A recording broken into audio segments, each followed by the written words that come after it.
La drague directe, pure et dure, pas de censure. Bienvenue dans le Coach Drague Podcast. Pendant mes études, j'ai eu un gros souci de inner game. J'avais des croyances limitantes. Et ces croyances limitantes étaient très prononcées. Ce n'est que après mes études que je m'en suis rendu compte. Quand j'étais assis dans l'auditoire, la petite voix dans ma tête me disait « Ouais, t'es pas à ta place ici. T'as eu de la chance. T'as eu de la chance. Comment est-ce que tu t'es retrouvé ici? C'est juste... Oui, c'est juste une séquence, une série d'événements qui ont fait que tu t'es retrouvé ici, mais pour chaque événement, en fait, t'as eu de la chance. Quand tu regardes les gens autour de toi, eux, ils sont à leur place ici. Ils sont plus intelligents, plus compétents, ils comprennent la matière beaucoup plus rapidement et plus facilement que toi. Chez eux, c'est un truc naturel. Et maintenant, avec cet examen, ce test, ce projet, maintenant, tu seras enfin démasqué. Tu seras démasqué, ils vont voir que tu es un fake. Car oui, cette série, ta chance, elle ne peut pas continuer à durer. Tu as déjà eu ça, cher auditeur?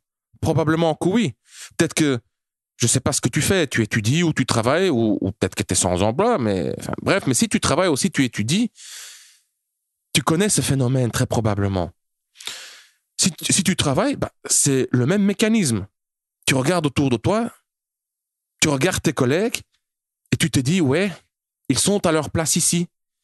Ils sont compétents, ils sont intelligents, ils savent ce qu'ils font. Et moi, j'ai juste de la chance. Jusqu'à maintenant, j'ai réussi à masquer mes défauts. Mais ouais, j'ai juste eu de la chance. Et maintenant, avec ce projet, avec ce test, ou avec cet examen, je vais enfin être démasqué. Maintenant, ça sera fini et tout le monde va voir que je suis un gros fake, un imposteur, et ils vont se moquer de moi, et je vais être excommuniqué, je vais être viré, voilà, ma carrière se termine très bientôt. Quand je serai démasqué, ça sera pour très bientôt.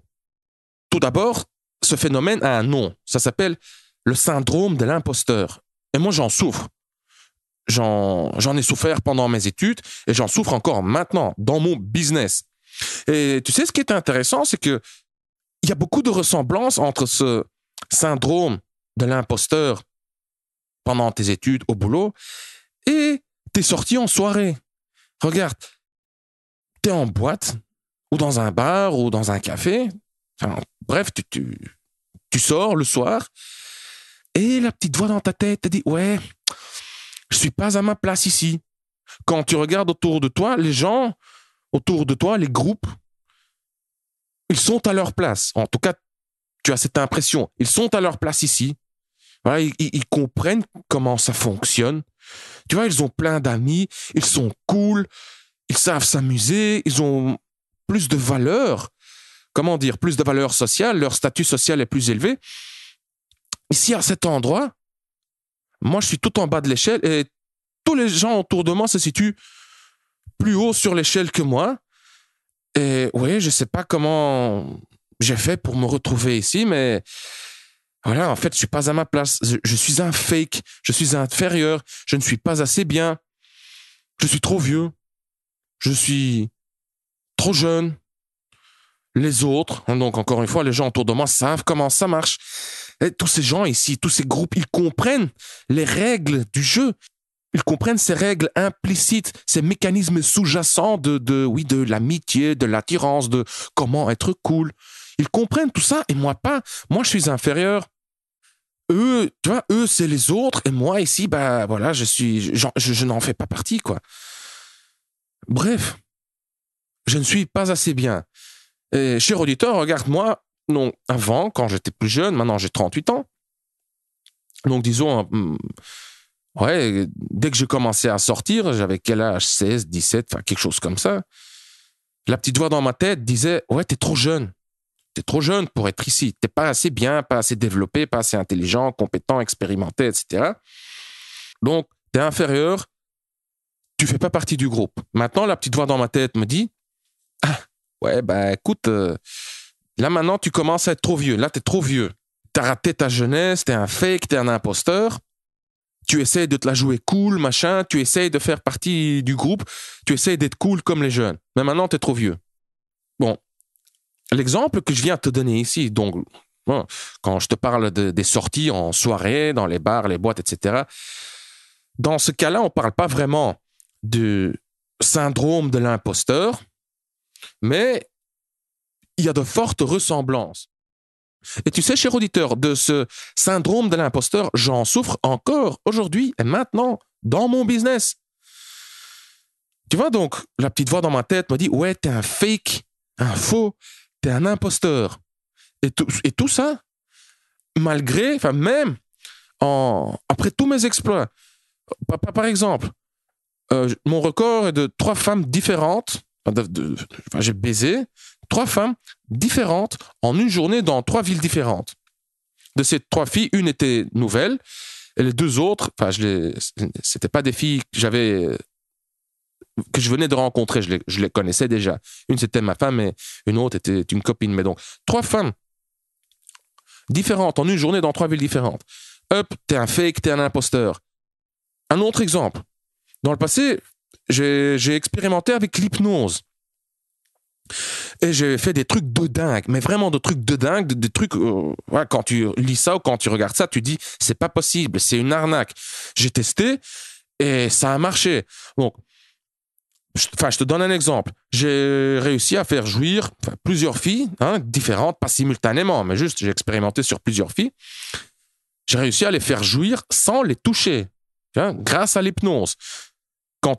En plus, quand tu combines, mieux encore, quand tu combines l'hypnose et l'amour classique, pour ainsi dire, donc le toucher, le contact physique, tu arrives à faire des trucs de malade, quoi. Mais c'est incroyable. Malgré ça, la petite voix dans ma tête, Consti, t'es un imposteur, t'es un fake. À un moment, en dehors de ma relation avec ma femme, j'avais 9 copines. Tu entends ça? 9, quoi. Enfin, même en te disant ça maintenant, même en y repensant, je me dis, putain, comment est-ce que j'ai fait? C'est pas possible, quoi. C'est un truc de malade, c'est un truc de fou, c'est incroyable. Pourtant, franchement, à un moment, j'ai eu 9 copines.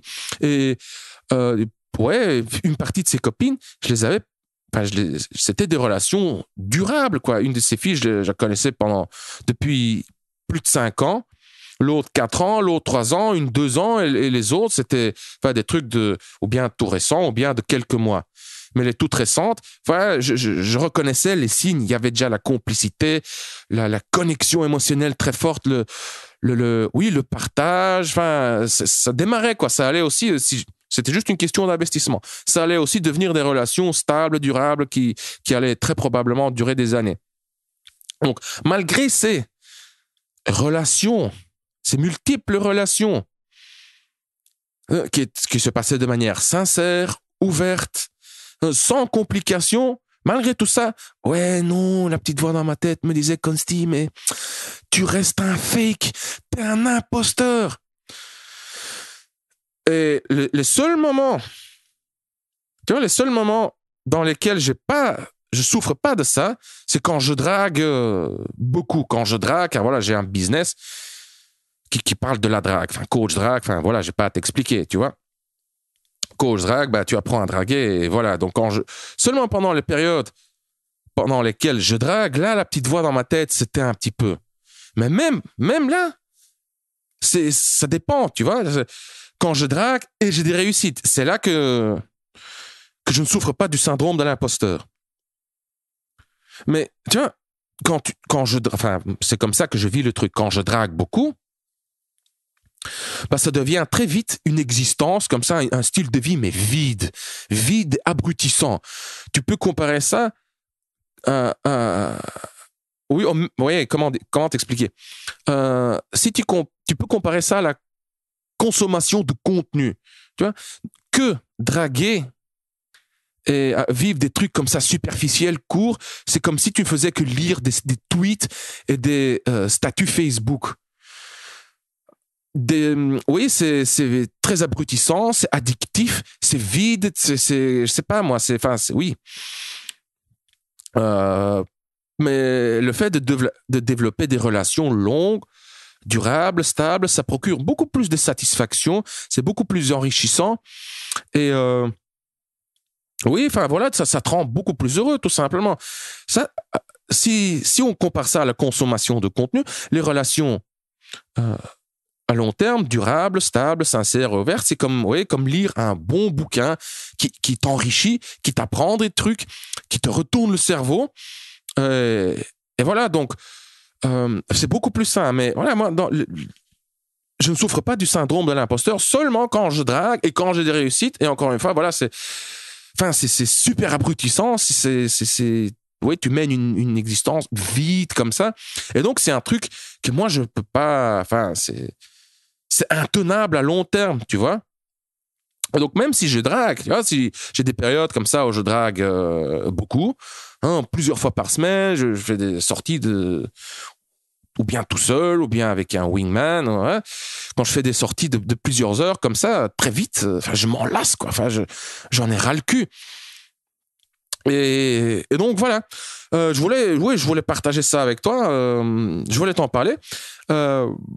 Ouais, pour voir si tu te reconnais là-dedans, si tu en souffres aussi. Pas spécialement dans le contexte de la drague, hein, mais tu vois, dans la vie en général, dans ton job, dans tes études. Et oui, si j'ai noté encore un truc fondamental, quelle est la solution? Que faire contre ce... Oui, c'est un problème de inner game. À la base, c'est une question d'estime personnelle et avant tout de confiance en soi. De confiance en soi, c'est-à-dire croire que tu en es capable. Tu as confiance en tes capacités. Tu es capable de faire le truc que tu es en train de faire. Donc ton job, tes études, etc. La solution, tu sais, oui, j'ai hésité, est-ce que je vais parler de la solution ou pas, car voilà, je suis pas la personne la mieux placée pour en parler, vu que j'en souffre, moi, de ce truc. J'en souffre pas que dans mon business et dans mes études. Aussi, en tant que père, j'ai souvent des doutes, tu vois, j'ai un fils et enfin, je me dis, ouais, en fait, t'as de la chance. T'as de la chance d'avoir trouvé un bon partenaire, une bonne mère pour ton fils. Sinon, voilà, ton fils... bref, là, je suis en train de dévier, mais voilà. Donc, c'est une question... Non, oui, j'allais te parler de la solution. Donc, quelle est la solution? Moi, en tout cas, moi, ce que j'ai trouvé comme solution, c'est pas top comme solution, mais voilà, j'ai appris à vivre avec, quoi. Voilà, je continue à faire ce que je fais malgré le truc, quoi, malgré ce syndrome d'imposteur de merde. Voilà, car il faut juste regarder objectivement. Tu vois, tantôt, quand je t'ai listé le truc, la liste, hein, avec tout ce que j'ai déjà obtenu comme exploit en matière de drague, dans mon business, c'est clair, il faut juste que, voilà, c'est clair que, voilà, t'as déjà un beau petit palmarès, tu peux en être fier, t'as appris plein de trucs, t'as aidé plein de mecs, t'as procuré du plaisir, t'as enrichi la vie déjà de plein de gonzesses. C'est bon, quoi. Mais bon, tu sais, les croyances limitantes, souvent, t'as beau argumenter, ouais, elles restent, quoi. Tu vois, c'est tellement ancré. Et là, il y a un autre phénomène psychologique qui joue un rôle aussi, c'est le biais de confirmation. En anglais, on appelle ça de confirmation bias. Je te donne un exemple du biais de confirmation. Voilà, si t'es raciste, ton voisin, ça peut être un noir, un arabe, un russe, un chinois, peu importe. Et ça peut être un mec bien, vraiment, voilà, un mec correct, gentil, serviable, aimable, qui paye ses impôts, qui va tous les jours sagement au boulot, qui te donne des coups de main juste comme ça par altruisme. Tu vas te dire, ah ouais, mais lui, c'est une exception. Lui, c'est un bon gars, c'est mon voisin, je le connais, mais lui, c'est une exception. Hein, tous les autres, ça reste des criminels, des gangsters, des terroristes, des profiteurs ou je ne sais quoi, le préjugé que tu as vis-à-vis de l'ethnie ou de la nationalité. Et donc, tu as beau argumenter contre tes croyances limitantes, tous ces arguments, tu vas quelque part, vis-à-vis de tous ces arguments, la petite voix dans ta tête va dire, ouais, je sais bien, mais c'est c'est des exceptions ou bien tous ces arguments sont valables pour les autres, mais sont pas valables pour moi. Voilà. Bref, donc ce que je voulais dire, c'est voilà, moi j'ai accepté le truc, je continue à vivre malgré ce syndrome. Je sais le reconnaître. Je me dis oui, voilà, c'est de nouveau ces pensées de merde. Oui, c'est un peu comme l'approche, quoi. Enfin, tu acceptes l'existence de ce phénomène. C'est un peu comme la peur de l'approche. Voilà, la peur de l'approche, faut faire avec, quoi. Voilà, tu t'en débarrasseras jamais entièrement. Ça reste. Ok, si tu dragues comme un taré, souvent, beaucoup, la peur de l'approche va quasiment disparaître, ou plutôt tu vas plus la ressentir. Mais une fois que tu prends une pause, une fois que tu t'arrêtes, une fois que tu diminues la fréquence, parce que tu as besoin juste de repos, comme je viens de le dire, la drague, ça peut très vite devenir abrutissant. Ça peut très vite devenir un truc vide, vraiment une activité vide qui te vide de ton énergie. Ça peut te rendre très robotique et voilà. Là, quand tu prends une pause, la peur de l'approche revient. Voilà, donc. Ensuite, oui, là, c'est un truc que j'ai appris, du mouvement bouddhiste, je sais pas comment l'appeler. Tu vois, c'est lié à la méditation en pleine conscience. Tu reconnais les pensées, mais tu ne t'identifies pas à ces pensées. Tu te dis, voilà, c'est juste des pensées, c'est pas moi, c'est mon cerveau qui essaie de me piéger, qui me joue des sales tours.